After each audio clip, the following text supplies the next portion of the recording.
friends, it's Matt. This is the 10-Minute Bible Hour podcast. And as we discussed yesterday, the bad news here is that my little work shed got struck by lightning and it broke my internet.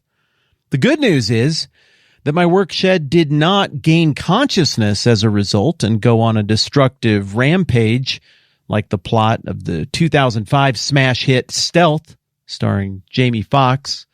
So I guess there's some positives here. Still haven't quite got my internet fixed. Haven't been able to get a hold of those Ethernet switch people, and haven't brought myself to the point of mustering the patience needed to get back on another long wait on hold with the hold music so that I can talk to them about how the lightning broke my internet. Speaking of patience, we're talking about patience because it's one of the fruit of the Spirit. It's right here in Galatians chapter 5. And it's a good one. It's a good fruit of the Spirit. It's a timely fruit of the Spirit for me this week. And I had this plan when we got to the fruit of the Spirit. It was like, I'm just going to be like, these are the fruit of the Spirit. They're good. Let's just keep going. We're not going to spend a bunch of time on this. But then I got to love, and that was the first one. I was like, well, we'll probably talk about what the Bible means about love a lot, because it seems like there's societal debate and confusion about what exactly that means, and particularly about what it means when the Bible says love. So we took a real long time and we did that. And I was like, there, now it's all downhill from here. We're just going to cruise through the rest of these fruit of the Spirit. But then joy came up. It's like, well, that one probably deserves a whole day. That was pretty good. Peace. I like peace. That one deserves a whole day. And I was like, patience. Well, that one deserves a day. But then I thought about it a little bit. I was like, well, this seems like the one where it makes sense to talk about these being the attributes of God that are transferable, that are handed off to us in the form of the fruit of the Spirit. And now here we are on our third day of patience. I mean, there's kind of a meta thing going on there, though, right? I mean, patience, it takes us 3 days to get through it. I don't know. Today's going to be the last day on patience. This is what I know. We started talking about patience from a biblical perspective as an attribute of God. Just definitionally, logically, biblically, God must be patient because everything else in creation is worse than him, right? Then what do we have to be patient with? Well, one of the things that it's hard to be patient with in life is stuff that's dumber and worse than us, or at least that we perceive that way. Can you imagine being smarter and better and gooder and righter than literally everything and having that be actually the case, not just arrogance? Dang.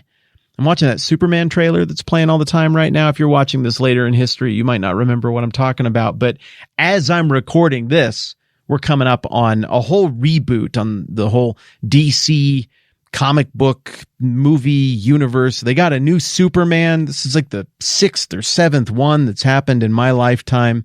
And I mean, it looks like he's going to do a nice job. But in the trailer that's so popular for this new fangled Superman that has this new feel and hopefully is going to be refreshing and different from previous comic book movies, there's this one shot, right, where Superman, who has basically unlimited power and strength or whatever, he sees that a little girl is about to get wrecked by some kind of shrapnel-y explosion. And the dad, like, I'm not kidding. I'm not even being ironic right now. This works on me. The dad part of me just goes, duh! Like, this is what I think about right before I drift off to sleep every night. Protect, protect, protect. Ah, it's a little girl. And the shot that James Gunn, the director of this movie, has crafted, that I keep seeing in this trailer, is Superman with all this power rushing at like the speed of light to get in between this little girl and the explosion. And then he has to tuck her head down to get it to cover her fully with his body so that all of the wreckage and everything will smash into him and not tear her up. And if you just think about what Superman is, he's so strong that the amount of strength and speed he has to exert to get in position to protect her, but then the amount of delicacy that he has to simultaneously demonstrate not to hurt her while trying to protect her because of his massive strength. It's just crazy. And that's one of my favorite things about Superman, is just that idea of someone so powerful trying to interact in society with a bunch of people who are so far beneath him in terms of power and strength. So I just think it's a neat shot. And as I keep seeing that trailer, it keeps reminding me of this attribute of God. He's literally better than anyone else he could ever talk to. He's literally better than everybody. He literally knows more than everybody. He's more powerful than everybody.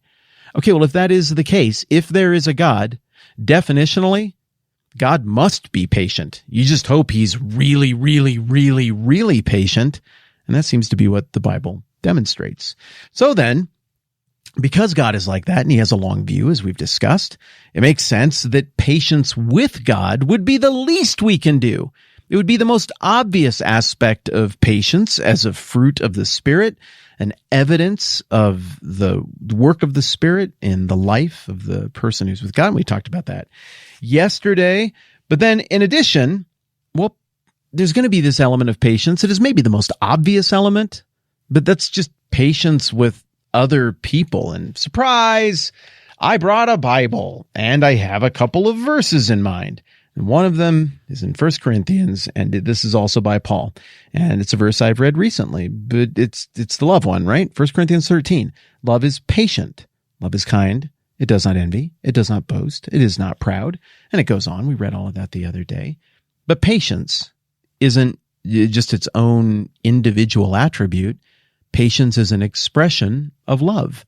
It's an expression of humility to say, your thing is a mess right now, or your thing is inconveniencing me, but I'm going to humble myself before whatever your circumstances are, and I'm going to be patient with you. It's a fruit of the Spirit. Colossians 3, go eat popcorn. You just count it up. There it is. Colossians 3, 12 through 14, right here. Therefore, as God's chosen people, holy and dearly loved, clothe yourselves with compassion, kindness, humility, gentleness, and patience. Bear with each other and forgive what grievances you may have against one another. Forgive as the Lord forgave you. And over all these virtues, put on love, which binds them all together in perfect unity. And maybe right now you're like, you are an incredibly lazy man, and your lightning strike is no excuse for this laziness. You're just going through the same list of verses you did with love. I see what you're doing. You caught me. Both of my hands are guiltily in the air on either side of this microphone right now. Guilty as charged. Also, it totally makes sense, doesn't it? That the love and the forgiveness and the patience thing, they're all knitted together. I mean, isn't that what this passage is saying? That love is kind of the cord that wraps all of these otherwise clumsy things that we might not be able to hold all at the same time. It's just too big an armful. But if you wrap all of these virtues up in love, it works. Well, yeah. Forgiveness, patience, long-suffering. We're imitating God when we are like that, when we do that. But also the capacity to do that is a gift from God. We're mirroring him. All right. In general, patience is regarded in the Bible not just as a thing that the spiritually mature person has with God, like God's working stuff out, so I'm being patient, long view of history. Patience is not just regarded in the Bible as patience with others, but there's also just this idea of a general virtue, of sort of a long view of things, of understanding that life is big and the knee-jerk reaction to things isn't always the shrewd or wise reaction. Ecclesiastes 7:8 says, the end of a matter is better than its beginning, and patience is better than pride.